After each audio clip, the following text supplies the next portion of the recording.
ವಾಲ್ಮೀಕಿ ನಿಗಮದ ಹಗರಣದಲ್ಲಿ ಈಗ ಸಚಿವರ ಹೆಸರು ಬರೆದಿಟ್ಟು ಆತ್ಮಹತ್ಯೆಯನ್ನ ಚಂದ್ರಶೇಖರ್ ಮಾಡಿಕೊಂಡಿದ್ರು. ಪತಿಯ ಸಾವಿಗೆ ನ್ಯಾಯ ಸಿಗಬೇಕು ಅಂತ ಹೋರಾಟವನ್ನ ಪತ್ನಿ ಕವಿತಾ ಅವರು ಮಾಡ್ತಾ ಇದ್ದಿದ್ರು. ಸಚಿವ ನಾಗೇಂದ್ರ ರಾಜೀನಾಮೆ ಬೆನ್ನಲ್ಲೇ ಕವಿತಾ ಚಂದ್ರಶೇಖರನ್ ಅವರು ಸುದ್ದಿಗೋಷ್ಠಿ ಮಾಡಿದ್ದಾರೆ. ಅಧೀಕ್ಷಕ ಚಂದ್ರಶೇಖರ್ ಆತ್ಮಹತ್ಯೆಯನ್ನ ಮಾಡಿಕೊಂಡಿದ್ರು. ಸಚಿವರ ಹೆಸರನ್ನ ಬರೆದಿಟ್ಟು ಆತ್ಮಹತ್ಯೆಯನ್ನ ಚಂದ್ರಶೇಖರನ್ ಮಾಡಿದ್ರು. ಅದರಲ್ಲಿ 3 ಹೆಸರು ಹೇಳಿದ್ರು. ಸಚಿವರ ಹೆಸರು ಇಲ್ಲ ಅನ್ಸುತ್ತೆ. ಅದರಲ್ಲಿ 3 ಹೆಸರು ಇತ್ತು. ಅದರಲ್ಲಿ ಸಚಿವರ ಹೆಸರು ಇದ್ದಂಗೆ ಇರಲಿಲ್ಲ ಆ ಡೆತ್ ನೋಟ್ ಅಲ್ಲಿ. ಏನ್ ಹೇಳಿದಾರೆ ನೋಡೋಣ. ಫಸ್ಟ್ ನನ್ನ ಗಮನಕ್ಕೆ ಇದ್ದಿಲ್ಲ ಸರ್. ನಮ್ಮ ಮನೆ ಸಾವಿಗೆ ನ್ಯಾಯ ಬೇಕು ಅಷ್ಟೇ ನಾವು ಕೇಳ್ಕೊತಾ ಇರೋದು ಸರ್. ಈ ತೃಪ್ತಿ ಇದೆಯಾ ಇದೆಲ್ಲ ಬೆಳವಣಿಗೆ ಆಗ್ತದೆ? ತೃಪ್ತಿ ಇದೆಯಾ ಸರ್ಕಾರದಲ್ಲ? ಸರ್ಕಾರದ್ದು ಒಂದು ಲೆಕ್ಕದಲ್ಲಿ ತೃಪ್ತಿ ಇದೆ ಸರ್. ಆದರೂ ವಿಷಯ ಏನಂತ ಹೊರಗಡೆ ಬರ್ತಾ ಇಲ್ಲ ಸರ್. ಬರೀ ಅಮೌಂಟ್ ಒಂದೇ ಬರ್ತಾ ಇದೆ. ಬಟ್ ಅವ್ರ ಮೇಲೆ ಯಾವ ರೀತಿ ಪ್ರೆಷರ್ ಬಿದ್ದಿದೆ ಅನ್ನೋ ಸತ್ಯ ಹೊರಗಡೆ ಬರ್ತಾ ಇಲ್ಲ. ಹಾಂ ಸರ್, ಇಬ್ಬರು ಅರೆಸ್ಟ್ ಆಗಿದ್ದಾರೆ. ಅದೇ ನಾವು ನ್ಯೂಸಲ್ಲಿ ನೋಡೇ ತಿಳ್ಕೊಂಡಿದ್ದೆ ಸರ್. ನಾವು ಅರೆಸ್ಟ್ ಆಗಿದ್ದಾರೆ ಅಂತ ಹೇಳ್ಬಿಟ್ಟು ನಾವು ಯಾರ್ಯಾರು ತಪ್ಪಿತಸ್ಥರಿದ್ದಾರೋ ಅವರಿಗೆಲ್ಲ ಶಿಕ್ಷೆ ಆಗಬೇಕು ಅಂತ ನಾವು ಕೇಳ್ಕೊತೇವೆ. ತನಿಖೆ ಆಗಬೇಕು ಸರ್. ನಮಗೆ ಅಷ್ಟೇ ನಾವು ಕೇಳ್ಕೊತಾ ಇರೋದು. ಸತ್ಯ ಹೊರಗಡೆ ಬರಬೇಕು ಸರ್. ಯಾಕಂದರೆ ಹಣ ಒಂದೇ ಅಲ್ಲ ಸರ್, ಬೇರೆ ರೀತಿಯೂ ಪ್ರೆಷರ್ ಬಿದ್ದಿದೆ ಅಂತೇಳಿ ಹೇಳ್ತಾ ಇದ್ದಾರೆ. ಅದಕ್ಕೋಸ್ಕರ ನಾವು ಸತ್ಯ ಏನು ಹೊರಗಡೆ ಬರಬೇಕು ಅಂತ ನಾವು ಕೇಳ್ಕೊತಾ ಇದ್ದೀವಿ ಸರ್. ಮಾನಸಿಕವಾಗಿ ತುಂಬ ಹಿಂಸೆ ಆಗಿದ್ದಾರೆ ಅಂತ ಅದೇನು ಪೇಪರಲ್ಲಿ ಬಂದಿದೆ ಸರ್ ನಮಗೆ. ಅದಕ್ಕೆ ಅದೆಲ್ಲ ನೋಡುವಾಗ ನಮಗೆ ಬೇಜಾರಾಗ್ತಾ ಇದೆ ಸರ್. ಅವರೊಂದು ಎಷ್ಟೊಂದು ಮಾನಸಿಕವಾಗಿ ಹಿಂಸೆ ಪಟ್ಟಿದ್ದಾರೆ, ಎಷ್ಟೊಂದು ಪ್ರೆಷರ್ ಅವರು ತಗೊಂಡಿದ್ದಾರೆ ಅನ್ನೋದಕ್ಕೋಸ್ಕರ. ಅದರಿಂದ ನಮಗೆ ಸತ್ಯ ಹೊರಗಡೆ ಬರಬೇಕು, ಹೆಚ್ಚಿನ ತನಿಖೆ ಆಗಬೇಕು, ತಪ್ಪಿತಸ್ಥರು ಯಾರೇ ಇದ್ರೂ ಶಿಕ್ಷೆ ಆಗಬೇಕು. ಇಷ್ಟೇ ನಾವು ಕೇಳ್ಕೊತೀವಿ. ಅದೆಲ್ಲ ನಮಗೆ ಗೊತ್ತಿಲ್ಲ ಸರ್. ಇನ್ನು ನಮ್ಗೆ ಏನು ವಿಚಾರ ಗೊತ್ತಿಲ್ಲ. ನೀವು ಈಗ ಮೀಡಿಯಾ ಮುಖಾಂತರ ತನಿಖೆ ಮುಖಾಂತರ ಬಂದ್ರೆ ನಮಗೆ ವಿಚಾರ ಗೊತ್ತಾಗುತ್ತೆ. ಅಲ್ಲಿವರೆಗೂ ನಮ್ಗೇನು ಗೊತ್ತಿಲ್ಲ ಸರ್. ನಮಗೆ ಇದರಲ್ಲಿ ಇನ್ನಷ್ಟು ಜನರು ತಲೆದಂಡ ಅಂದ್ರೆ ಅರೆಸ್ಟ್ ಆಗ್ಬೋದು ಅಂತ ಅನ್ಕೊಂಡಿರ? ಯಾಕಂದ್ರೆ ದೊಡ್ಡ ದೊಡ್ಡ ತಲೆಗಳೇ ಇದಾವೆ ಇದರಲ್ಲಿ, ಈ ಹಗರಣದಲ್ಲಿ. ಅದೇ ಸರ್, ಅದೇ ನಮಗೆ ಇದ್ರ ವಿಚಾರ ಏನೂ ಗೊತ್ತಿಲ್ಲ. ಮೀಡಿಯಾ ಮುಖಾಂತರನೋ ಇಲ್ಲ ಪೇಪರು ಟಿವಿಯಲ್ಲಿ ಬಂದಿದ್ದ ನ್ಯೂಸ್ ಮಾತ್ರ ನಮ್ಗೆ ಗೊತ್ತಾಗ್ತಿದೆ. ಬಟ್ ನಮ್ಗೆ ಯಾವುದೇ ರೀತಿ ಈ ಥರ ಇರ್ಬೋದು ಆ ಥರ ಇದೆಲ್ಲ ವಿವಾಹಗಳೆಲ್ಲ ನಮ್ಗೆ ಗೊತ್ತಿಲ್ಲ ಸರ್. ಇರೋದು ಸತ್ಯ ಅದು ಸರ್.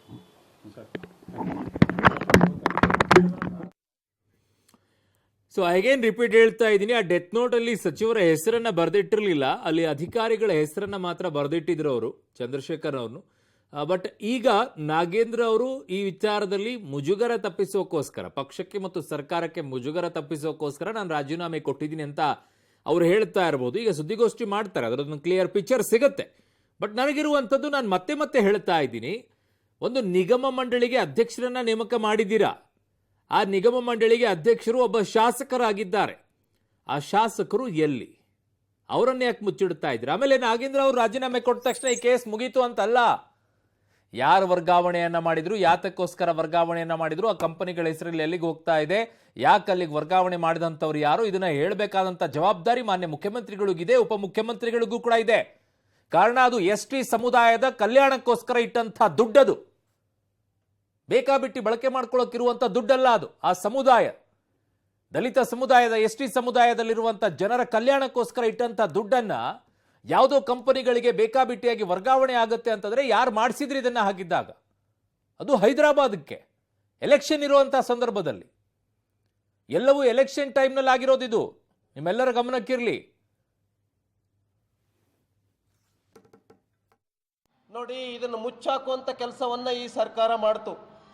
ಯಾವಾಗ ಬಿಜೆಪಿ ಬೀದಿಗಿಳಿದು ಹೋರಾಟವನ್ನ ಮಾಡ್ತು, ರಾಜ್ಯಪಾಲರ ಹೋಗಿ ಮನವಿಯನ್ನು ಸಲ್ಲಿಸಿದ್ವಿ. ಯಾವುದೇ ಕಾರಣಕ್ಕೂ ರಾಜೀನಾಮೆಯನ್ನು ಕೊಡೋವರೆಗೂ ನಾವು ಹೋರಾಟವನ್ನು ನಿಲ್ಲಿಸೋದಿಲ್ಲ ಅಂತ ಹೇಳಿದ್ವಿ. ಇವರು ಮುಜುಗರವನ್ನು ಅನುಭವಿಸಬೇಕಾಗುತ್ತೆ ಅಂತ ಹೇಳಿ ಅವರು ರಾಜೀನಾಮೆಯನ್ನು ತೆಗೆದುಕೊಂಡಿದ್ದಾರೆ, ನಾಗೇಂದ್ರ ಅವ್ರದ್ದು. ಇದರೊಳಗಡೆ ನಾಗೇಂದ್ರ ಅವರ ಪಾಲು 10% ಇರ್ಬೋದು ಅಥವಾ 20% ಇರ್ಬೋದು. ಆದರೆ 80-90% ಮುಖ್ಯಮಂತ್ರಿಗಳೇ ನೈತಿಕ ಹೊಣೆ ಹೊರಬೇಕಾಗಿರೋದು. ಇಷ್ಟೊಂದು ಹಣ ಹೆಂಗೆ ರಾಜ್ಯ ಬಿಟ್ಟು ಹೋಯ್ತು, ಹೆಂಗೆ ಕಳಿಸಿದ್ರಿ, ಹೆಂಗೆ ಅಕೌಂಟನ್ನು ಓಪನ್ ಮಾಡಿದ್ರಿ ಅಕ್ರಮವಾಗಿ, ಹೆಂಗೆ ಅಕ್ರಮವಾಗಿ ಏನು IT ಕಂಪನಿಗಳಿಗೆ, ಫ್ರಾಡ್ ಕಂಪನಿಗಳಿಗೆ ಕಳಿಸಿದ್ರಿ, ಯಾರ್ಯಾರಿಗೆ ಕಳಿಸಿದ್ರಿ, ಯಾರ್ಯಾರು ಚುನಾವಣೆಯನ್ನು ಗೆಲ್ಲಿಸೋದಕ್ಕೆ ಈ ಹಣವನ್ನು ಕಳಿಸಿದ್ರಿ, ಇದನ್ನು ನಾವು ಆಗ್ರಹಪಡಿಸ್ತಾ ಇದ್ವಿ.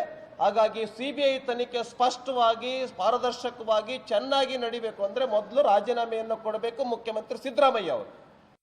ಮಾನ್ಯ ಮುಖ್ಯಮಂತ್ರಿಗಳಾಗಿರ್ತಕ್ಕಂಥ ಸಿದ್ದರಾಮಯ್ಯನವರು ಈ ಪರಿಶಿಷ್ಟ ವರ್ಗಗಳ ನಿಗಮದಲ್ಲಿ, ವಾಲ್ಮೀಕಿ ಅಭಿವೃದ್ಧಿ ನಿಗಮದಲ್ಲಿ ಏನು ಭ್ರಷ್ಟಾಚಾರ ನಡೆದಿತ್ತೋ ಅದರಲ್ಲಿ ಮಂತ್ರಿಗಳೇ ಇನ್ವಾಲ್ವ್ ಆಗಿದ್ದಾರೆ ಅಂತಕ್ಕಂಥದ್ದಿತ್ತು.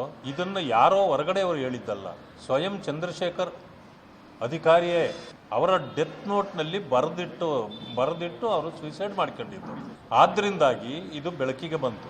ಇಲ್ಲ ಅಂತಂದ್ರೆ ಈ ವಿಚಾರವನ್ನ ಎಂದೋ ಮುಚ್ಚಿ ಹಾಕ್ತಿದ್ರು. ಆದರೆ ಕೈ ಉಣ್ಣಿಗೆ ಕನ್ನಡಿ ಬೇಕಿಲ್ಲ.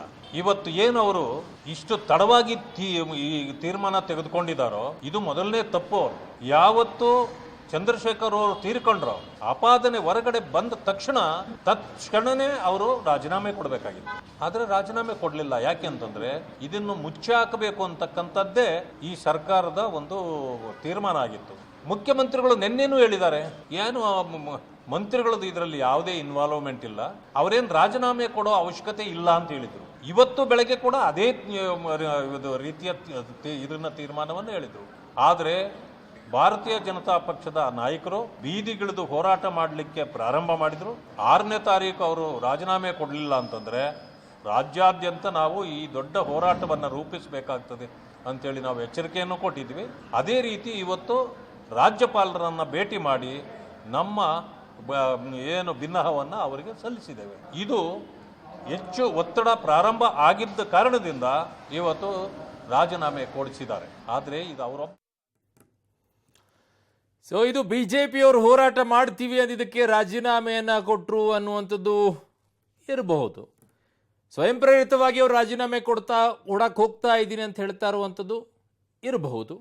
ಮುಖ್ಯಮಂತ್ರಿಗಳು ಹೇಳಿಲ್ಲ ಅನ್ನುವಂಥದ್ದು ಸುಳ್ಳು. ಬಟ್ ಈ ವಿಚಾರದಲ್ಲಿ ನಾನು ಮತ್ತೆ ಹೇಳ್ತಾ ಇದ್ದೀನಿ, ನಿಗಮ ಮಂಡಳಿಯ ಅಧ್ಯಕ್ಷರ ರಾಜೀನಾಮೆ ಯಾಕಿಲ್ಲ?